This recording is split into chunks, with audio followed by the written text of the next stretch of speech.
Иймэрхүү болоод 300 тэрбум төгрөг орж ирэхгүй нөхцөл байдал үүсгэхийг ер нь тооцож байгаа юм. Энэ түрүү бас нэлээд гишүүд ирсэн байгалийн баялгаа барьцаалаад урьдчилж авж байгаа энэ төлбөрөөс шууд бэлнээр тараахын оронд бол ялангуяа энэ нийгмийн даатгалын санг мөнгөжүүлэх асуудлыг шийдвэл яасан юм бэ?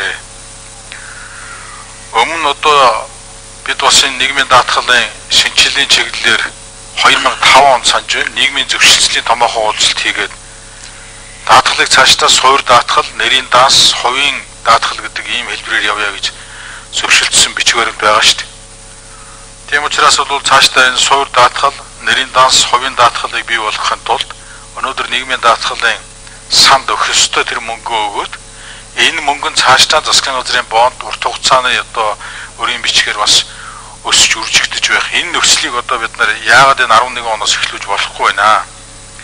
Манай иргэд өнөөдөр баталгаатай ажлын байр, сайн цалин, тэгээд нийгмийн баталгааг төсөж байгаа шүү дээ төрөөс. Тэгээ энийг нь бүрдүүлэхийн тулд мэдээд ажлын байрны асуудал яригдж байгаа.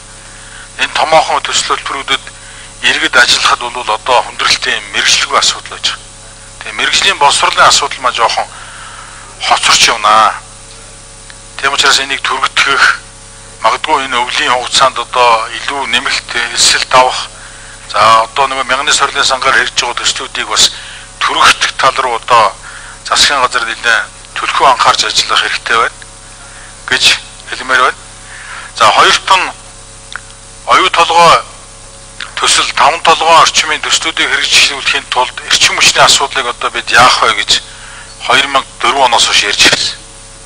За гаднаас эрчим хүч татах уу, шинэ хүүсвэр барих уу, өөрөөр хэлбэл төвийн эрчим хүчний сүлжээнээс хангах уу гэдэг. Ингээ 2008 онд уг төслийг зарлаад Улаанбаатар мандал 5 толгой оюу толгой 220 кВт шугамыг татах ажлыг эхлүүлэхээр болсон. Тендер зарлагдаад гүйцэтгэгч нь шалгартсан. Тэгээ энэ одоо болтол шийдэж чаддаг. Өмнө нь хийж байсан жишгийнхээ дагуу төсвөөс энийг төлнө гэдэг баталгааны нэг л бичгэн дээр л одоо 2 жил болж байгаа шүү дээ. За энийг шийдэггүйгээр шалтгаалаад одоо 5 толгойхон оюу толгойхон бол цаанаас эрчим хүч татах өөрсдөө дор дороо жижиг станц барихаас өөр аргагүй байлд орж байгаа байхгүй. Тийм учраас энэ 220 кВт шугамыг одоо хэзээ эхлүүлэх вэ гэдгийг хэлмээр байна. За дээр нь 2008 оноос эхлүүлээд одоо Улаанбаатар дундгой мандал 70 задгуудын чиглэлээр 70 задгууд 5 толгой оюу толгойн чиглэлээр автосамыг одоо эргэн төлөв нөхцөлтөөр барья гэсэн. Тэгээ одоо 2 жил өнгөрлөө. Ер нь ахис алга байна. Тендер маш олон удаа зарласан. За аргын ядад одоо үндэсний замын компаниудтай ирж консорциум байгуулсан. Бас энэ ажил одоо хийгддэг. Тэгээ эх жил дахиад тавьж байгаа байхгүй.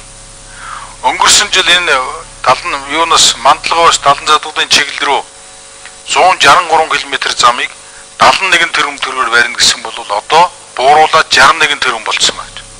Гэтэл сая зам дээр одоо өмнгийн өсөлт яриад байна гэж үүдэг. Энэ одоо ямар тооцоо вэ? За гуравт нь засгийн газар би нөгөө 1 минутаа бас авчиад байгаа. За засгийн газар Өмнөгов аймагт очиж хуралдсан. Бид баяр сайханд нэмээд асуух боломж олгоно. Миний хувьд Өмнөгов аймгаас бас сонгогдсон гишүүний хувьд 7 сард ерөнхий сайд, сангийн сайд, Эрдэс соёлын эрчим хүчний сайдад Өмнөгов аймагт төвийн эрчим хүчтэй холбогдоогүй 3 сумын асуудал тавьсан.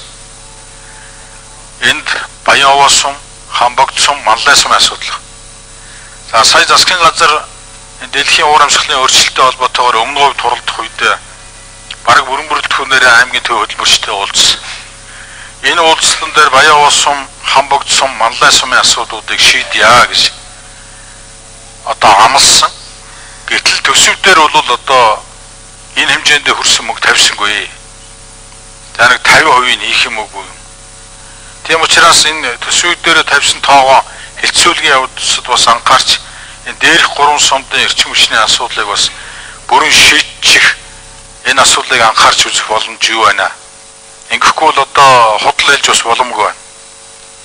Баярцагцаа да.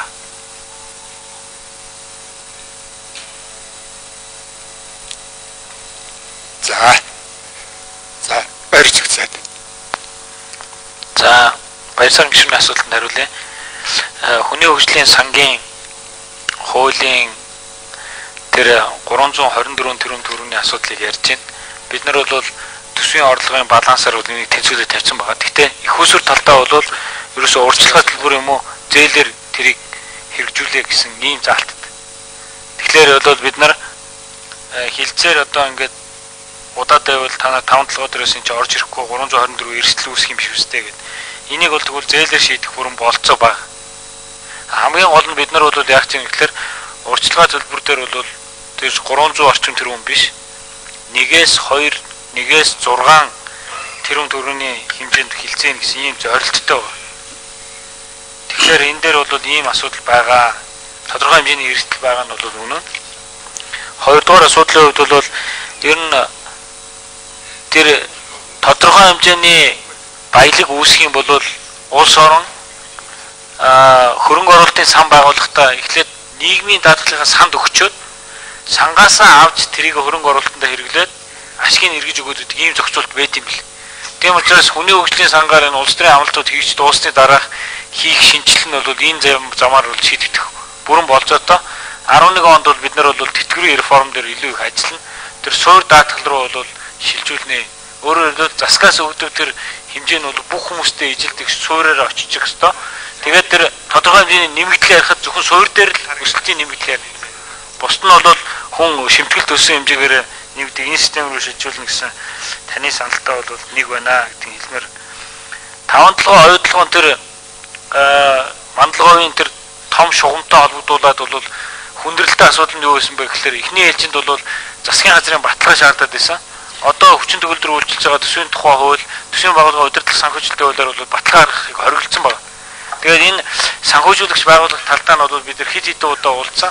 Хамгийн сүүлийн байдлаар төгрөгөөр юм уу валютаар хийсэн нөхцөлд хоорондоо хөрвөх байх юм бол бид нар зохицуулт хийж болох юм аа гэсэн хамгийн сүүлийн бичгийг бол би өчигдөр зурж өгсөн байна. Тэгэхээр би бол одоо бол тэр санхүүжлэх тал дээр нь бол асуудал үүсэхгүй байхаа гэж бодож байгаа. За замын асуудлын хувьд бол Батэрдэн дарга хариулах бах. За тэр Хамбогд Манлай Баян сумуудын хувьд бол бид нар нийт төсөв төртгийг нь бол 3.2-оор суулгаад тэгээд энэ төсөвдөр бол 1.5-аар тавьсан байгаа. Тэгээд хилцүүлгийн явцад энэ бүгдийг ярья гэж бодож байна. За баярлалаа.